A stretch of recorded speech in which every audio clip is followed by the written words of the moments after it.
Papo de Criança com Cláudia Mascarenhas. Se seu olhar muda, tudo muda. Apoio Instituto Viva Infância. Papo de Criança. Olhar a criança, olhar o seu ponto de vista. Fala-se tanto sobre a criança, faz-se tanto pela criança, mas será mesmo que temos escutado o que realmente são as diversas infâncias? Temos escutado as crianças? Vamos conversar hoje sobre delicadezas e também suas chateações, no Papo de Criança com Cláudia Mascarenhas.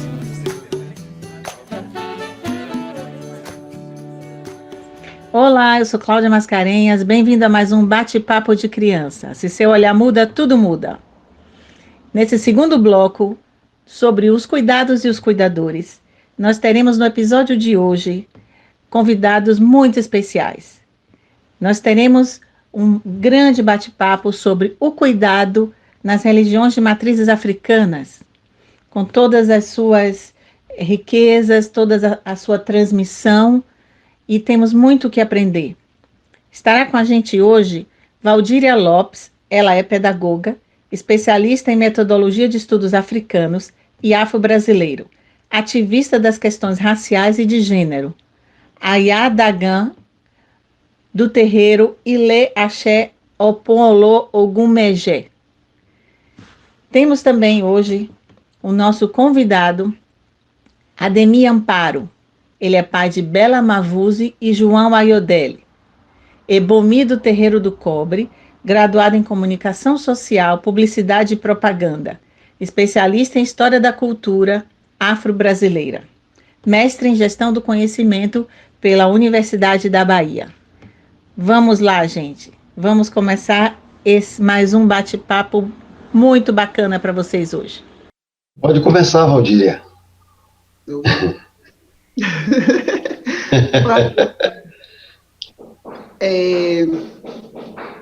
Como eu que vejo o cuidado? Foi isso que você me perguntou e falhou?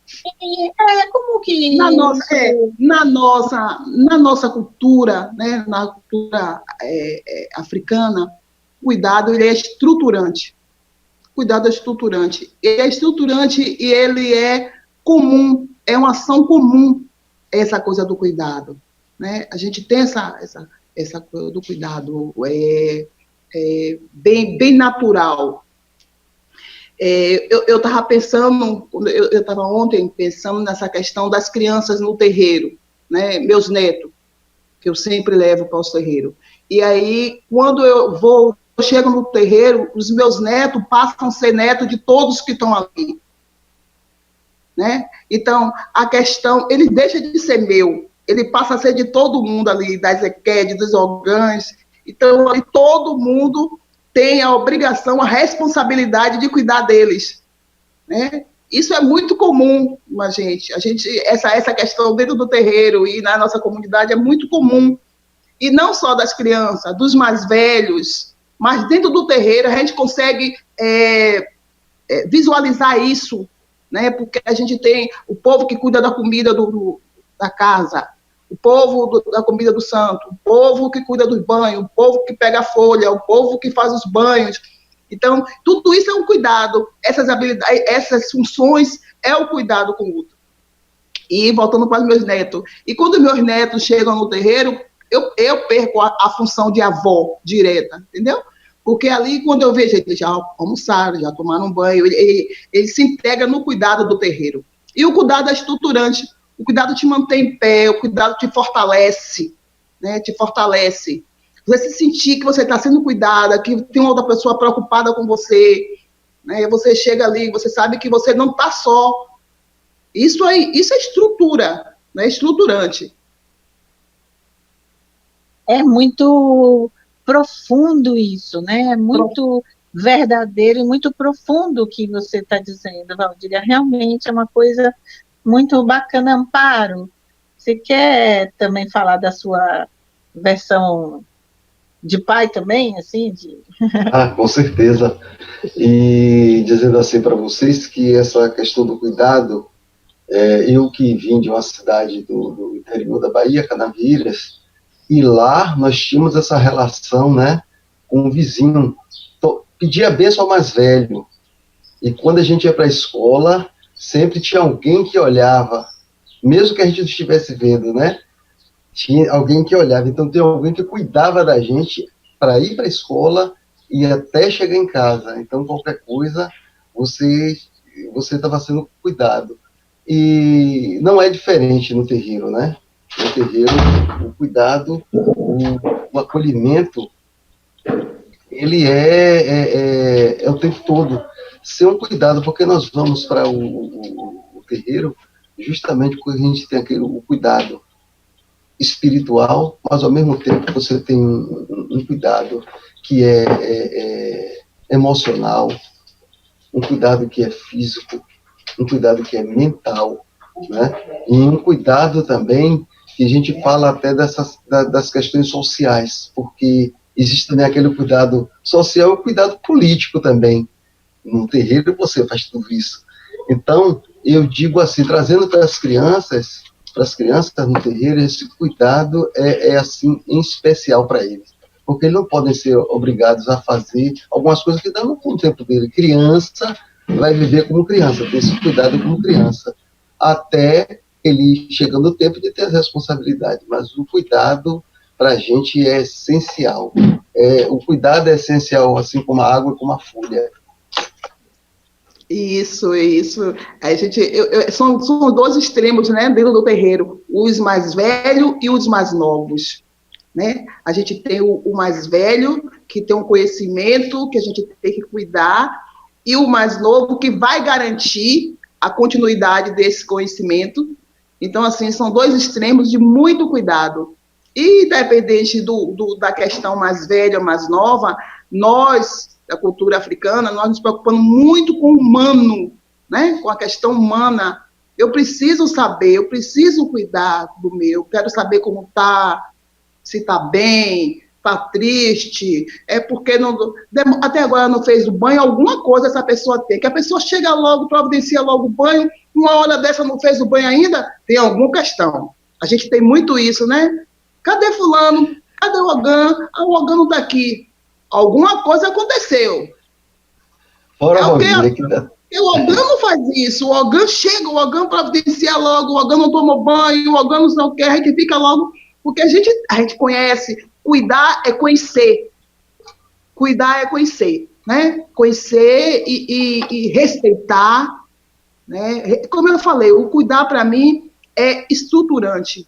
Te segura, te fortalece, eu acho. E principalmente dentro do terreiro, a gente vê isso com muita coisa. A gente, é interessante que a gente, como eu falei, a gente chega no terreiro e se perde e se encontra, né? Porque a gente sai da questão da rotina, e aí no terreiro a gente se perde dessa rotina. E aí no terreiro ali você começa a Ekede, e o Ogan, e o Babá, e a Gaiacu, a Iá, e aí você tem que a roupa, a goma, a folha, e a comida das crianças, que não passa do horário, não é igual aqui fora, né? E os meninos não comem aquele macarrãozinho instantâneo do terreiro. A gente miojo. Não faz. Miojo. Quem vai dar miojo? E qual é a criança que vai levantar 10 horas da manhã e vai comer um saco de salgadinho dentro do terreiro? Nunca. Qual é a criança que vai pegar o pão e sair e vai lá para o sofá? Ela não vai fazer isso. No terreiro ela vai sentar, ela vai comer. 10 horas ela vai merendar. Meio-dia ela vai comer direitinho, tudo certinho. É um cuidar especial, né? E que a gente está se perdendo. Talvez seja até essa perca, talvez não, eu tenho certeza que está prejudicando tanto nossas crianças, tanto nossos adolescentes. Nós estamos soltos, né? Ninguém tem nada com minha vida. O pai e mãe não cria filho sozinho. A gente não tem esse poder de criar, de cuidar das crianças. A gente precisa do vizinho. A gente precisa. Quando eu era pequena, minha mãe ia para a maternidade, e quem cuidava da gente eram os vizinhos. E aí, era tudo no mesmo horário do café, banho, tudo certinho, no mesmo horário. O cuidado, mesmo com a ausência de minha mãe na maternidade, mas o cuidado era o mesmo. né? Eu acho que isso, acho não, isso te fortalece. Te É que fortalece. vocês estão falando de uma coisa muito importante, né? Que o cuidado, ele só é cuidado se ele for coletivo, né? Se ele for para todos, conjunto, né? É muito interessante isso, e vocês estão falando disso na prática. Não é teoria, não, é prática. Né? A teoria vem, com certeza, toda a formulação profunda que existe sobre isso está aí, mas isso é materializado numa prática verdadeira que está acontecendo, né? Assim, isso é muito interessante. A gente estava falando antes de começar o nosso bate-papo, que tinha uma outra convidada, a Aline Galdino, e que não pôde estar com a gente agora nesse momento, porque justamente uma vizinha passou mal, né? E ela teve que, agora, na hora onde ela teria esse bate-papo com a gente, ela teve que cuidar disso, né? Ela teve que sair, parar um compromisso até que ela teria, porque cuidar da vizinha realmente foi mais importante nesse momento, né? E a gente estava falando disso na prática. E cuidar da vizinha é cuidar dela, né? Cuidar dela. E assim, e é um cuidar que você veste a camisa, né? Então, assim, sabe da vizinha, se ela tiver filho, como é que eu vou fazer? Quem é que vai ficar com os filhos dela? E será que deixou algum fogo ligado? Será que, né, tinha que fazer alguma coisa? Uma mesa. Você cuidando da vizinha, você cuida de vocês. Você cuida do outro, porque nós não estamos sozinhos, né? Nós não somos só. Não adianta você estar bem se o outro não está bem. Você depende do outro. Você depende da sua vizinha. A vizinha depende de você. Então, assim, não adianta você estar bem. Né? E isso para a gente é muito tranquilo. Muito tranquilo. A gente precisa o tempo todo do outro. O tempo todo nós precisamos do outro. O tempo todo. E a gente precisa cuidar do outro. Eu acho que esse vírus que chegou aí, essa tragédia, né, ele mostra muito isso. Mais do que nunca, você precisa cuidar do outro para você ficar bem. Né? Você precisa que o outro, cuidar do outro para você ficar bem. Eu acho que de tudo que é ruim, a gente tira algumas coisas do bom também. Essa questão desse vírus, ele, para mim, o tempo todo diz assim, ó, você tem que cuidar do outro. Você precisa do cuidar do outro, porque se você não cuidar do outro, você não vai ficar bem.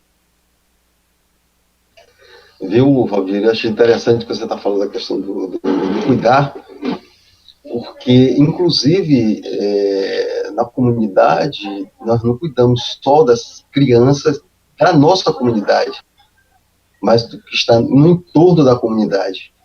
Então, já aconteceu o caso, por exemplo, de uma criança chegar lá e depois, quando termina ali uma festa, e aí, você é filho de quem? Você vai para onde? Essa hora, 1h da manhã, e a gente não deixar que ele vá, porque é arriscado, né? A nossa comunidade é dentro do Engenho Velho da Federação, e além de você cuidar, você acolher. Ele vem se alimentar como todas as crianças, não tem a questão de exclusão, ele é incluído também na nossa comunidade, e ele também só permanece se ele quiser, permanece se quiser. Então, eu acho que é interessante quando você fala do Algan, Zequetes também, que tem autoridade sobre, né, tem cuidado sobre essas crianças, por exemplo, para não sair, né, nós temos nosso limite, nossos muros, para não sair. E, principalmente nós, né, Valdir, eu falo eu, você, aqui tá a Ana também, nós que fechamos os olhos, então, realmente, nossos filhos... eles têm que ser cuidados, porque não tem como a gente ficar em dois mundos, né? Não tem como a gente ficar lá e cá. Então, e também tem essa questão da confiança, né? Desse cuidado, porque, além de tudo, na nossa comunidade, a gente, com esse cuidado que a gente fala, a gente também tem aquela questão hoje que o que tem acontecido também a gente fala da questão de assédio, né? A gente está falando da questão do assédio sexual. Dentro da comunidade, a gente tem essa confiança. Né? Porque isso o tempo todo é trabalhado, então a gente tem o cuidado em todos os sentidos, com as crianças, com todos, né? E como o Valdir está falando da questão do mais velho, do mais novo, do que está na posição intermediária, entendeu? E eu falo assim também que quando chega é uma maior alegria para a gente quando chega uma criança, quando vai nascer uma criança. O mês passado, até esse mês, nasceram 3 crianças, né, para a comunidade. Então, a alegria da gente, né, do cuidado, de ver, de como nós vamos providenciar, por exemplo, não digo fazer chá, mas fralda, o que precisa. Então, esse cuidado, ele está para além do limite do terreiro. Babá, eu não fecho o olho não, viu? Eu tomo conta do povo que fecha os olhos, viu? Eu tomo conta do povo que fecha os olhos. E o senhor falou dessa confiança, é muito interessante, porque quando a gente fecha os olhos, quando vocês fecham os olhos, né? E ali é como se fosse um bebê, né? Um bebê. Ali é a prova real do cuidado. Porque você sai dali, né? Você fica... eu tenho uma amiga que diz assim, é o corpo, né? Sobre o cuidado da Zequede, sobre o cuidado do Ogan. E é interessante quando você abre os olhos assim, cadê a pulseira? Cadê o relógio, não sei o quê? Cadê não sei o quê? Cadê isso? Cadê aquilo outro? Você já tem aquela coisa ali que está ali. É muito interessante. Eu acho que a gente tem uma questão muito grande que as coisas não desenvolvem, né? A questão do preconceito, né? A questão de ser as ações negras dentro do terreiro, e aí, principalmente as academias, elas não validam, né? Não dá o devido respeito, não dá a importância, porque o terreiro, a convivência do terreiro é didático. É didático. É didática. Nossa convivência no terreiro é didática. Então, assim, mas o preconceito não deixa a academia dar essa importância a esses fazeres e saberes, né? É coisa de preto, é coisa de negro, é coisa de macumbeiro, é coisa de feiticeiro. Sabem muito mais dessas coisas do que a gente, né? E aí deixa-se perder. Mas essa questão de dentro do terreiro, dos ensinamentos dentro do terreiro, isso é muito importante. Você tem uma diferença de uma criança, de um homem, de uma mulher preta que foi criada dentro do terreiro. Você vê a diferença, o pensamento, os conceitos, a visão de mundo é diferente de uma pessoa que não foi criada dentro do terreiro. A visão de mundo é diferente, a visão do cuidar é diferente. Minhas filhas sempre me cobram. Eu subo aqui o Curuzu, eu levo quase 2 horas de relógio, igual a minha mãe. Eu paro em tudo quanto é canto. Falo com um, falo com outro, falo com outro. Minhas filhas, subir com manhã, pelo amor de Deus. Manhã leva quase 2 horas. Porque, entendeu? Isso é nato, é meu. Isso aí ninguém vai me tirar. Isso é meu, isso é meu. E se eu não faço isso, eu sinto falta. Eu quero saber como está a tia Luísa, como está a dona Fionga, como está a Mundinha, como está não sei quem. Eu quero saber. Aí eu paro, as pessoas começam a conversar e não sei quem, e não sei o que mais. Isso me fortalece. Isso me dá, é uma energia, né? Isso me fortalece. Isso é da gente, da nossa cabeça, do nosso ori, do nosso orixá, né? Os voduns, os orixás, são energias. E essas energias, elas se alimentam dessas ações, desses cuidados. A gente pode transformar todas essas ações em cuidado. Perguntar como está fulano, passar a roupa de fulano, guardar as coisas de fulano, saber por que o menino não foi para a escola. O filho de fulano está magrinho, e eu estou achando aquele menino era tão alegre, estou achando ele mais triste. Isso é um cuidado. Aí o sistema perversamente diz que isso é se meter na vida dos outros. Mas nós sabemos que não é se meter na vida dos outros, né? Pô, a filha de fulano é magrinha, aquela menina perdeu o peso todo. Deixa a vida dos outros. Não é deixar a vida dos outros. É o cuidar, saber se a gente pode fazer alguma coisa. A gente tem muito isso, né? Não só criticar. Eu sempre, quando vejo na televisão, que deu queixa da mãe porque saiu e deixou 2 crianças sozinhas na casa. Não é da queixa. por que essa mãe deixou essas duas crianças sozinhas.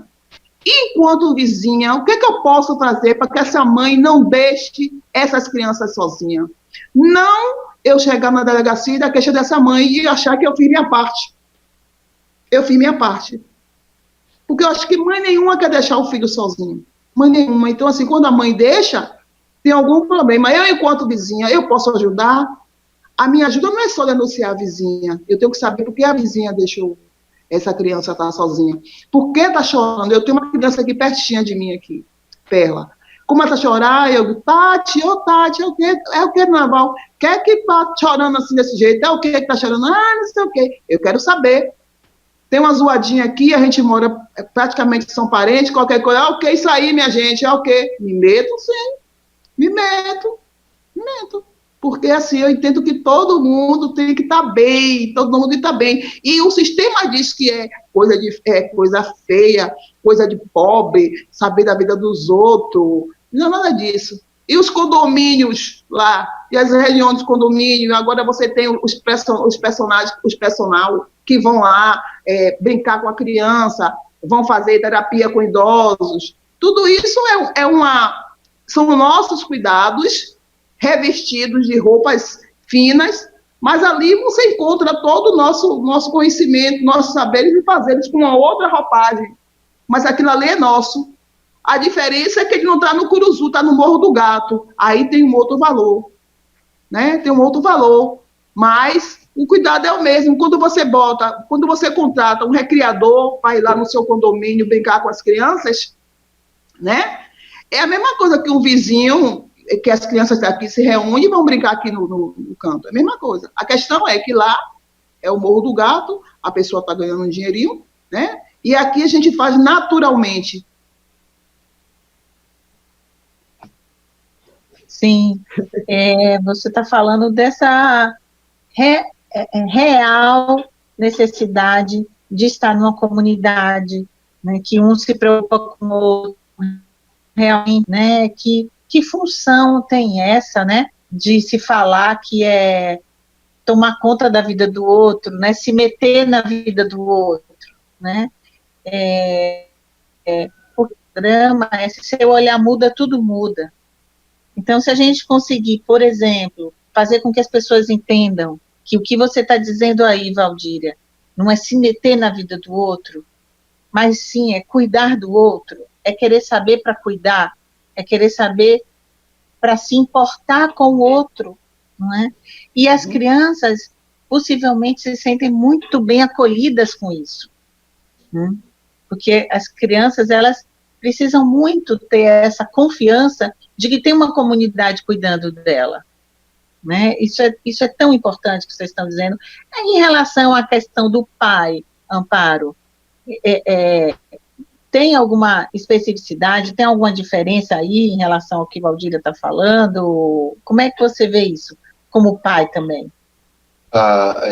Como pai, eu vejo que não há diferença não, porque o cuidado com o filho, né, e também quando eu chego lá na comunidade, os filhos dos outros são meus filhos também, né, são meus sobrinhos também, e aí a gente tem que estar tomando conta também disso tudo, né, de ver a questão na hora da alimentação. Você já tomou café? Você já almoçou? Você já tomou banho? Né? Então eu me preocupo, o meu filho vai tomar banho, então eu tenho uma filha que é Bela Mauso, de 12, e João Aildele, que tem 7 anos. Então já tem as turminhas, queira ou não, ela tem 12, ele tem 7, mas a gente tem que ter os cuidados, e aí, o que acontece é assim, um revezamento. Por exemplo, tem momentos que Ana está lá mais envolvida com ele, mas tem horas que Ana tem a responsabilidade dela, está mais lá para ela, e eu vou tomar conta, eu tenho que dar banho, eu tenho que dar café para ela, e quando eu vou providenciar algo para meus filhos tomar café, eu providencio para todas as crianças que estiverem no terreiro. Essa é a diferença, né? Então eu providencio para todos. O banho também é para todos. Na hora também que a gente vai para ver como está vestido e tudo, então são todos, então a comunidade, então esse cuidado, é um cuidado coletivo, é um cuidado que é mesmo coletivo. Então, como pai, eu digo, você tem um filho, uma filha mulher e um filho homem. Então, hoje, eu me preocupo muito de que forma eu vou educar, porque tem uma sociedade que é machista, eu não posso dizer a meu filho, apesar de que eu digo o seguinte, que minha mãe nunca me ensinou, nem meu pai, mas eu tenho que me preocupar com o que eu vou ensinar para meu filho, porque eu tenho que cuidar também com a minha filha. Então, eu tenho que me preocupar com educar o cidadão, né? Me preocupar com a cidadania, não com o menino e com a menina. E dentro do terreiro também a gente tem que se preocupar também com esse cidadão, com essa geração, né? Ou sei lá, com o pai, com essa geração que vai, com certeza, nós hoje, né, somos adultos, mas um dia também nós somos crianças, e nós somos a continuidade, né, dessa ancestralidade, né? Então, hoje eu vejo, assim, como pai, né, como pai trazendo aqui, principalmente a gente está falando de pandemia, eu vejo cuidado com as atividades da escola, eu vejo também o cuidado, por exemplo, meu filho tem 7 anos, minha filha com 12, e a gente tem aquele cuidado deles de rezar, vamos rezar para os nossos orixás, antes de dormir, vamos lá, então aquele aprendizado. Então, eu não vejo assim muito uma tarefa que é só da mãe e uma tarefa que é só do pai, mas a tarefa é de todos, né? A tarefa é de todos. Então, mesmo aqui em casa, como também na escola, como também no terreiro. No terreiro, eu sou pai de todos, e eu posso chamar a atenção de qualquer um, porque eu não gostaria que eles caíssem no erro, se acidentassem, da mesma forma que meus filhos. Então, aquele cuidado é com todos. Então, como pai, eu digo assim, eu me sinto assim, principalmente nessa pandemia, tem sido um aprendizado grande, que eu tenho conhecido muito mais meus filhos, né? Saber, né, os medos, as limitações, eles poderem também estar falando comigo sobre a questão de sofrer preconceito na escola, né? Eu lembro que uma certa feita, minha filha chegou em casa e disse: meu pai, o senhor pode pintar minha pele de branco? Mas por que, minha filha? Ela veio dizer que o colega disse que a pele dela era cor de fezes. E aquilo foi tão duro, como se eu tivesse tomado assim, uma punhalada no peito. E eu tive que conter o choro também, até para manter, para dizer o seguinte, como se o adulto, né, o pai fosse forte. E se a criança se abriu comigo, naquele momento era o porto seguro dela, para que ela segurasse. Então, mesmo que eu me sentindo fraquejado, eu tive que me fazer forte para que ela pudesse até se abrir mais. Então, quando a gente fala também da mesma coisa, desse cuidado da gente com o pai, a criança que é iniciada, porque na nossa comunidade, a criança só é iniciada mesmo se realmente tiver necessidade. Se não, só vamos iniciar, não. Se realmente precisar, iniciar. Se não, não é. Mas eu digo assim, quando ela vai para a escola, a gente tem ido, por exemplo, tem que passar às vezes um mês vestindo branco, e você tem que estar ali, levar, chegar, ficar esperando para ver, e até para que ela não se sinta inibida, nem baixa a cabeça. Então eu faço isso muito com meus filhos, né? Minha filha de 12 anos já é iniciada, é KED, e o menino já é suspenso com Malgan. Então, aqui em casa, a Viva Valdir está empatada, que tem 2 adoxos, e as 2 crianças são... o João é Algan e Bela é KED. Eu e Ana, nós torcemos por Vitória, e eles 2 torcem por Bahia. Mas tranquilo, eles era a escolha deles e tal. Mas é interessante, viu, essa questão do cuidado com o pai. E eu falo nessa pandemia que foi assim interessante, porque no dia 2 de março eu me aposentei. Então eu pude estar agora conhecendo, estar mais próximo dos filhos, porque sair para trabalhar de turno, voltar, você só provê as coisas em casa e depois já está cansado de estudar, e aí vai dormir.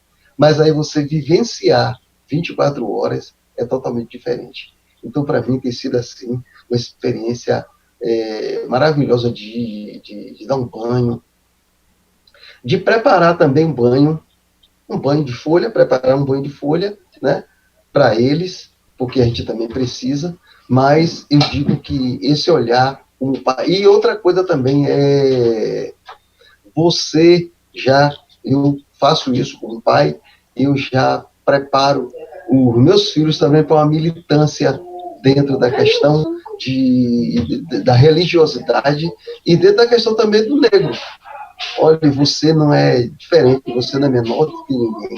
Levante a cabeça, diga, minha filha, no dia que você for de branco, levante sua cabeça e passe tranquilo. O problema não é seu, não. Né? A doença é do outro. Você é saudável, levante sua cabeça e vai. Então, tem essa coisa sempre de você manter, então, porque tem essa coisa mesmo do pai, dos filhos. Minha filha, ela tem muito isso, né? Do Porto Seguro sou eu. E eu digo assim a vocês que eu tenho todo esse cuidado de mantê-la assim, de cabeça erguida, de peito pro alto mesmo, e também de se afirmar, a questão da afirmação. Então, como pai, eu trabalho muito essa questão da afirmação dos dois. Meu filho, quando chega ele estuda no Salesiano, e meu filho diz, eu sou do Candomblé. Eu digo, não tenha vergonha não, meu filho, então qualquer coisa você fale comigo. Minha filha também, da mesma forma. Então eu vejo hoje que, como pai, esse cuidado, não tem um cuidado específico de da mãe do pai, mas é o cuidado mesmo do pai, que eu falo da questão de pais, cuidado de pais. Isso eu estou falando aí, a gente não vê muito essa questão do cuidado da mãe e do cuidado do pai dentro do terreiro, né, na comunidade. A gente vê, nem o cuidado com a menina e nem o cuidado com o menino. A gente vê o cuidado com o ser humano, né, na gente dentro do terreiro. Né, e você vê que nossas relações, né, a gente não... volto a dizer, o terreiro é um espaço didático.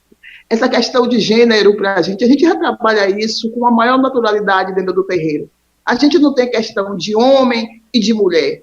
Né? A gente não, o orixá, ele desce no corpo de um homem, masculino, feminino, não quer saber se é menino, se é menina, né? Se tem bolinha, se não tem, não importa. O que importa é o humano que está ali, é aquele corpo humano, aquela energia humana, não quer saber, né? Se tem olhos claros, se tem pele clara, se tem pele escura, se é gordo, se é magro. O orixá não quer saber disso. O cuidado do pai e a mãe é a mesma coisa. Não tem o cuidado de homem e de mulher, é o cuidado com o ser humano. Vocês estavam falando aí, eu me lembrei que no outro dia a minha neta Zayla foi para a casa de vovó. Vovó é minha mãe, que não está mais com a gente, mas ficou a casa de vovó. E aí a minha filha disse, Zayla, sai na casa dos outros. Ela disse, eu não estou na casa dos outros, mãe, eu estou na casa de vovó. Isso é importante, né? Assim, né? Isso é muito forte. E eu sempre me lembro de Cláudia, nossos trabalhos, e Cláudia, quando chegava uma criança lá para ser atendida, ela sempre procurava a mãe e o pai. E ela primeiro observava, ela assim, não, a gente tem que cuidar primeiro do pai e da mãe, né? Porque assim, a criança é muito o espelho do pai e da mãe. Então, assim, nós precisamos estar bem, nós precisamos passar essa energia. Eu sou uma mulher de Iemanjá, né? Então, assim, eu tenho essa coisa de cuidar, não tem jeito. Não tem, isso é dentro de mim, é dentro, isso, às vezes eu quero, né, eu quero ficar no meu cantinho, mas eu não consigo, é mais forte essa coisa de tarde, quando eu vejo alguém se sentindo mal, eu vejo alguma coisa que eu posso ajudar, que eu posso fazer, eu gosto, eu me sinto bem, isso me fortalece. E até me perdi. Então, assim, de cuidar. Val, deixa eu aproveitar de cuidar dos pais. Então, assim, você precisa estar bem. Aí, Cláudia, né? Doutora Cláudia fala, né? E assim, precisa cuidar dos pais. Ela, Val, tem que ver a mãe dessa criança. Eu sempre trazia as crianças para ela se agitar. E ela, Val, vamos olhar os pais. Eu preciso conversar com os pais. Eu preciso conhecer os pais, né? E aí hoje entendo que a gente precisa ter essa força que você está falando, Babá. A gente precisa ter essa consciência, essa referência enquanto humano. Eu não sou branca, eu não sou negra, eu não sou gorda, eu não sou magra, eu sou um ser humano, eu sou uma energia que vou garantir outras energias, né? E isso é importante. Amparo, você falou aí contou esse episódio, né, da sua filha, e que é, enfim, muito forte para quem está ouvindo, né? Eu queria que vocês pudessem falar para quem vai escutar a gente, né, do ponto de vista do lugar de vocês, né? Como é que é isso? Como é que é uma pessoa ter preconceito com a outra, pela cor, pela religião, pelo que seja? O que é isso? O que é isso, gente? Na minha opinião, isso é uma perversidade muito grande, né? Uma perversidade, um desrespeito muito grande. Eu acho que a pessoa que é preconceituosa, ela começa primeiro o preconceito com ela. Ela não se entende enquanto ser humano. Ela é uma capa, né? Então, assim, toda pessoa, para mim, preconceituosa, ela é uma capa. Então, ela não se entende enquanto ser humano. Ela é aquela capa, né? Ela é aqueles cabelos claros, esticados, os olhos no câmera. Ela é aquilo ali. Ela é uma capa. Então, quem é capa não fortalece o outro, não respeita o outro, não reconhece o outro enquanto ser humano. Na minha adolescência, eu fui o tempo todo nega do Bozó, tomar banho no Botapó, nega do Bozó, tomar banho no Botapó. Isso ficou na minha cabeça. A gente demorou um tempinho para a gente dissolver isso. É muito perverso isso. Você achar que o outro é inferior a você, né? O sistema, ele nos coisificou, né? Transformou a gente em coisa. A escravidão disse que nós éramos coisa. Agora, há uma contradição. Que coisa é essa que amamenta seu filho, que faz sua comida, que cuida de você, né? As doulas, as amas de leite, as mães, a maioria das senhoras nem pegavam os filhos nasciam, eram entregues às mulheres, que cuidavam, que davam mama e tudo. Quando aquelas crianças iam ficando maiorzinhas, iam para o colégio interno, estudar na França, não sei aonde, quando vinha para cuidar da fazenda dos pais. Né? Então, assim, a educação, o cuidado, todo era entregue a essa pessoa que você diz que é inferior a você, que não tem alma, que não é gente, que fala alto, que tem a boca. Olha que maluquice. Os negros, eu vi essa semana uma postagem de uma louca, né, uma pessoa, uma capa, dizendo que a gente sofre muito porque a gente é muito perverso. Imagine, os negros, nós sofremos porque nós não somos perversos. Quer dizer, tem nada, essa pessoa não tem nada na cabeça. Nada na cabeça. E agora com esse sistema, com esse, que a gente não pode nem dizer o nome, senão fortalece, pior ainda, ele dá espaço para que essas coisas, né, para que essas pessoas. Eu fico assim, pensando, nunca tanto racista, homofóbicos tiveram tanta liberdade de falar, né, assim, e é bom porque você conhece as pessoas que estão ali, porque mais do que, no passado você sabia quem era o branco, quem era o negro, quem era o capitão do mato, e hoje você não consegue identificar, porque eles estão misturados. Às vezes eu fico pensando que eu gostaria de estar na senzala, porque eu sabia que, não enquanto escravo, mas enquanto uma mulher escravizada, mas eu sabia que eu estava ali, que eu era escrava, que tinha um tronco e que tinha um senhor. Mas hoje eu não estou ali, né? Existem vários troncos tecnológicos, várias coisas que mantêm você ainda na escravidão, e que o sistema diz que não é, que é mimimi da gente, que a gente gosta de ficar no sofrismo, que não existe isso, não existe aquilo. Não sei por que vocês são assim, porque todo mundo é filho de Deus. Eu tenho uma pessoa que eu conheço, ela falou, não sei por que você tem essa besteira, para mim todo mundo é igual, prostituta, ladrão, negro. Ela disse a mim, eu nem ouvi, porque eu sei que ela não disse aquilo de coração, ela não sabe nem o que ela estava falando, entendeu? Então, assim, o preconceito, ele vem pelo o problema do outro, problema do preconceito está na pessoa. A pessoa que é preconceituosa, ela não se vê enquanto ser humano. Ela acha que ela se cortar o sangue dela vai sair azul mesmo. É azul. Ela acha que ela não faz xixi, que não faz cocô, que não tem cera no ouvido, que não tem remela. Ela acha isso mesmo. Entendeu? Que ela é superior, tudo dela é superior. É um doente. É uma pessoa doente. É uma doente. Não se vê enquanto ser humano. Então, ninguém que não se vê enquanto ser humano não vai respeitar o outro enquanto ser humano. E aí, porque há contradição. Você disse que eu não peço, mas você me bota em sua casa para fazer sua comida. Você sai para trabalhar, me entrega a sua casa. Né? Você me entrega seu filho para eu tomar conta. Eu abro a porta do seu carro, abro a porta de sua garagem, tomo conta do seu prédio.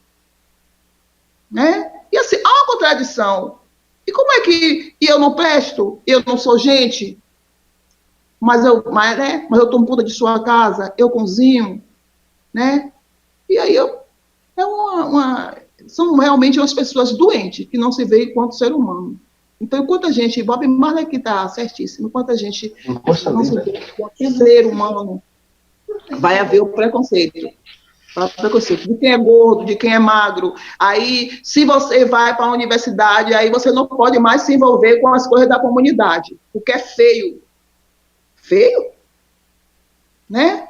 É interessante, né? Aí, um doutor não pode passar mais, não dá bom dia às pessoas, porque é feio, agora ele tem que passar calado, todo sério, né? Porque é o padrão, né? Não pode falar. As mulheres que vão para a universidade negra não pode dar mais aquelas gargalhadas, a gente não pode mais vestir nosso saião, a gente tem que vestir aquele conjuntinho de clínica com aquela bolinha aqui. É complicado essas coisas, assim. É muito complicado. E perverso. E, assim, o preconceito mata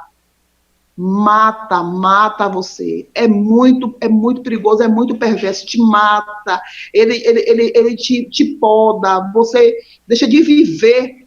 Você precisa ser muito forte para enfrentar o racismo, que é muito perverso. E principalmente nas crianças. Eu tenho uma amiga que é evangélica e chamou minha neta, o aniversário da neta dela foi no clube, e chamou minha neta, e quando chegou lá, a maioria das colegas colega da neta dela, era tudo da igreja.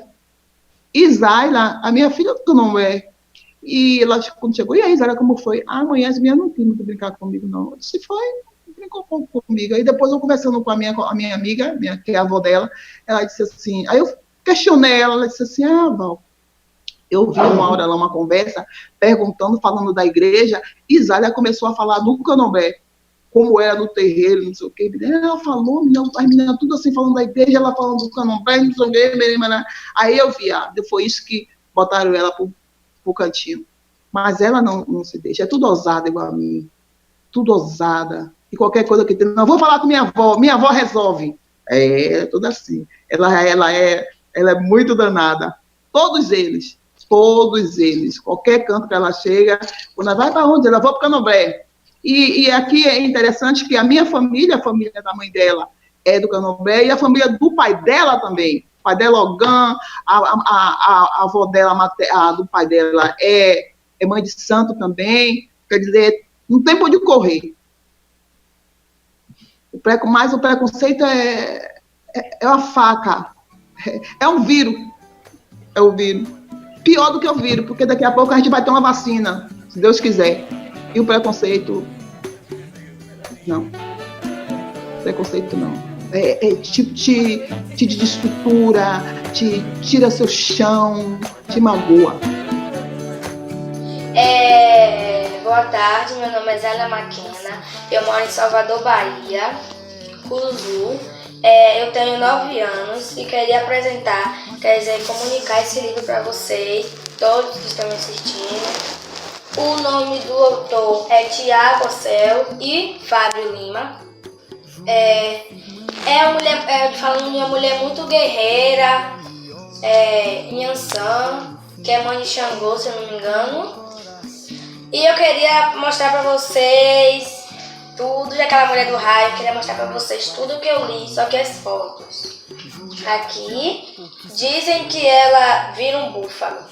Então, o meu nome é Halle Marley, tenho 11 anos e moro aqui em Salvador, Bahia. Eu moro aqui na comunidade do Curuzu. E com esse tempo, de coronavírus, a gente tem que se prevenir muito, não sair de casa, usar as máscaras, usar álcool em gel. E eu também vim falar aqui a vocês sobre alguns livros que eu venho lendo e relendo nessa quarentena, que a minha tia Ana Marucha, que está aqui do meu lado, leu pra mim, entendeu? E eu vim aqui indicar algum desses livros para vocês. O primeiro livro é Kirikou, que eu gosto muito, e quando eu li, eu me identifiquei porque eu gosto da cultura africana. E também eu tive um aniversário que foi do Kirikou. E eu vim aqui trazer para vocês porque é um livro ótimo para ler nessa quarentena, bem diversificado, e fala sobre a cultura africana. E é uma adaptação de Janete Lins Rodrigues, Josilane Maria Aires, Maria Carmelita Lacerda, e a ilustração é de Lelo Alves, Isaac Brito e Elzir Alves. Vim falar aqui sobre outros 2 livros também, que no caso é Os 7 Novelos, que é esse daqui, que eu me identifiquei muito porque fala a história de 7 irmãos e ao decorrer deles com esses novelos na África, que eu gostei muito. Meu nome é Bela Mauzi Teixeira Amparo, eu tenho 12 anos, eu moro em Bahia, Salvador. O título do livro é Menina Bonita dos Laços de Fitas. A autora é Ana Maria Machado. Eu gostei do livro por causa que o coelhinho é branco e a menina é negra. E ele gosta tanto da cor dela que fala como ela era tão pretinha. Aí a menina conta histórias dizendo que ela bebeu muito café, comeu muita jabuticaba e caiu num balde de tinta preta. Aí o coelhinho faz isso tudo que a menina disse, só que não consegue ficar pretinho. Aí ele um dia se cansou e foi falar pra falar com a mãe dela. Aí a mãe dela disse que os avós dela era como ela, pretinho igual a ela. Aí o coelhinho viu uma coelha negra muito linda e se apaixonou por ela e teve vários filhos de todas as cores. Ficha técnica, música, Luciano Salvador Bahia. Desenho Menina da Jujuba, Renato Barreto. Lema central, se seu olhar muda, tudo muda. Fernando Passos, no Engenho Novo. Assistente, Luísa Guerra. Produção, José Bittencourt Júnior. Estúdio, Alex Carlyle.